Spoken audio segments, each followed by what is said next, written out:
afiliados de esta federación. He visto a muchos compañeros y compañeras de muchos años de trabajo. He tenido la oportunidad, en el poco tiempo que estoy aquí con vosotros, de saludaros, de hablar con vosotros y darme cuenta de que los problemas, por mucho que hayan cambiado, siguen siendo el problema de la estabilidad en el empleo, de la precariedad, el problema de las condiciones de trabajo en general, y en definitiva me he dado cuenta de que hay, por una parte, un importante peso de la tradición de los compañeros que siguen llevando el testigo de esta federación, de los sectores que componen esta federación, y también una renovación muy interesante que se puede también observar en la propia comisión ejecutiva, de lo cual me alegro profundamente. Deciros muy sencillamente que, aunque hayan cambiado mucho o no tanto las formas de trabajo en las empresas de los sectores que representamos, la lucha es la misma.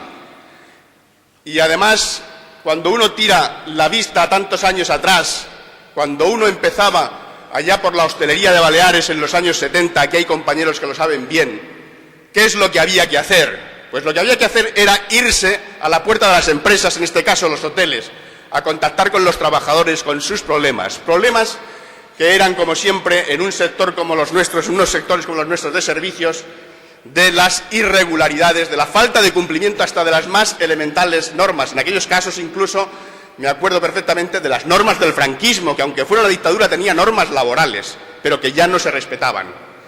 Y me da la sensación de que en democracia, a pesar de todo, tampoco siguen sin respetarse muchas de esas leyes laborales. Entonces, el trabajo tiene que ser acercarse, como siempre, a los trabajadores, estar en las empresas, estar muy cerca de ellos.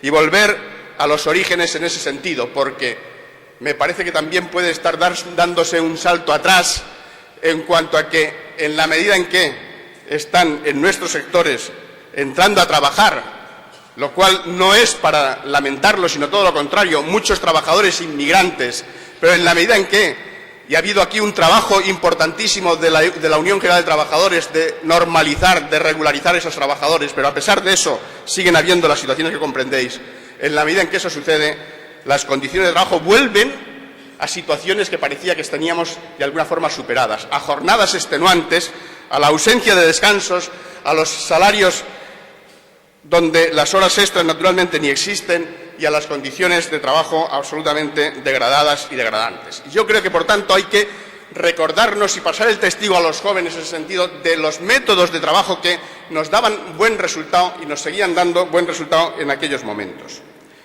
Por tanto, animaros en ese sentido. Y simplemente hacer una referencia, porque si no, sería coherente que yo hablara sin nombrar algo de esto, en el momento en el que estamos en el diálogo social, la Ejecutiva Confederal, la negociación confederal.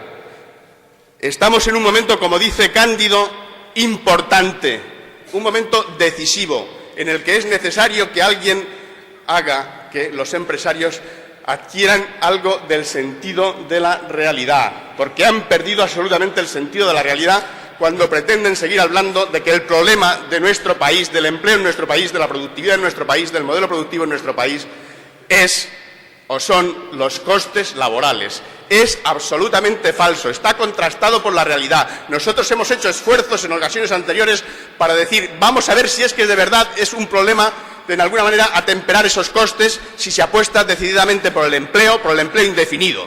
Y eso no ha sido así, no ha resultado así. Ha habido incremento de empleo indefinido importante, pero la temporalidad no solamente no se ha reducido, sino que se ha incrementado. Ese es el momento decisivo e importante en el que estamos. Si no se ponen en ese sentido de la realidad, no habrá acuerdo. No habrá acuerdo.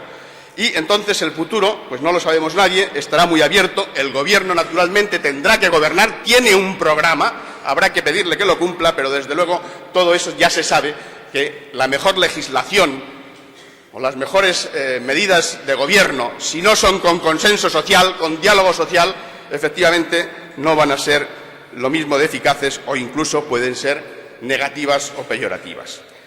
En el terreno de la protección social también estamos en un momento importante. Nos están diciendo que la Seguridad Social allá por el año 2020 puede que esté en quiebra, cuando en este año tenemos 8.000 millones de superávit de las cotizaciones de la Seguridad Social. Yo creo que no hay derecho a hablar en esas condiciones de lo que pueda pasar, aunque no se puedan ignorar los problemas, de lo que pueda pasar en el 2020 para decir que hay que recortar a día de hoy ya las prestaciones. Eso es absolutamente injusto. Nosotros somos los primeros interesados en mantener el sistema de protección social, pero eso no puede traducirse, como dicen todos los organismos internacionales financieros que están en la línea del neoliberalismo, eso no puede representarse bajo la fórmula de recortes.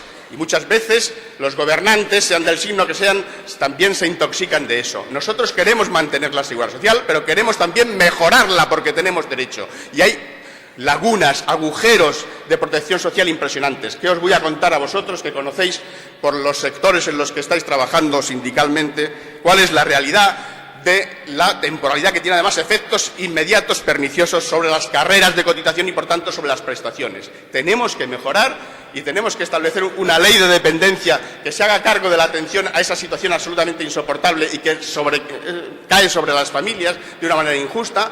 Tenemos que mejorar las pensiones mínimas, tenemos que mejorar la protección familiar y tenemos que atender al problema de la mal llamada prejubilación. En definitiva, tenemos retos importantísimos y tenemos el reto también en el mercado de trabajo de la igualdad.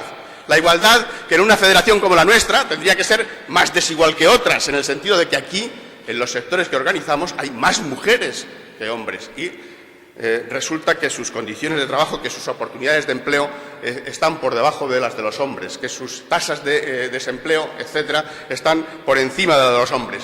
Ese es un trabajo para la compañera que ha salido en esa secretaría absolutamente imprescindible y para toda la Confederación, porque en la igualdad nos jugamos el futuro del sindicalismo y el futuro incluso del sistema productivo de nuestro país. Hay 40 puntos de distancia entre el empleo de las mujeres y la media del empleo de las mujeres de los objetivos de Lisboa de la Unión Europea. Y, por tanto, hay que tratar de cubrir esa distancia por la vía de que las mujeres puedan incorporarse a los puestos de trabajo. Y eso significa igualdad y conciliación en las relaciones de la vida familiar y profesional y laboral. No quiero, en ese sentido, cansaros mucho más. Deciros que esto no es algo que está negociándose en Madrid y que no os afecta a vosotros de ninguna de las maneras en cada una de las empresas a las que acudáis. Tenéis que explicar el programa que ahí está para este diálogo social de la mejora del mercado de trabajo, de la protección social, de la igualdad, a los trabajadores de nuestros sectores, de los sectores que organizáis. Y tenéis que, naturalmente, ponerles en actitud proactiva, que se dice ahora, en actitud vigilante, porque esto no va a caer del cielo, como estáis observando, y seguramente tendremos que hacer cosas para empujar que esto vaya en la dirección que tiene que ir y las reformas se hagan en el signo que tienen que hacerse. Federación de Comercio, Hostelería, Turismo y Juego de la Unión General de Trabajadores. Gracias.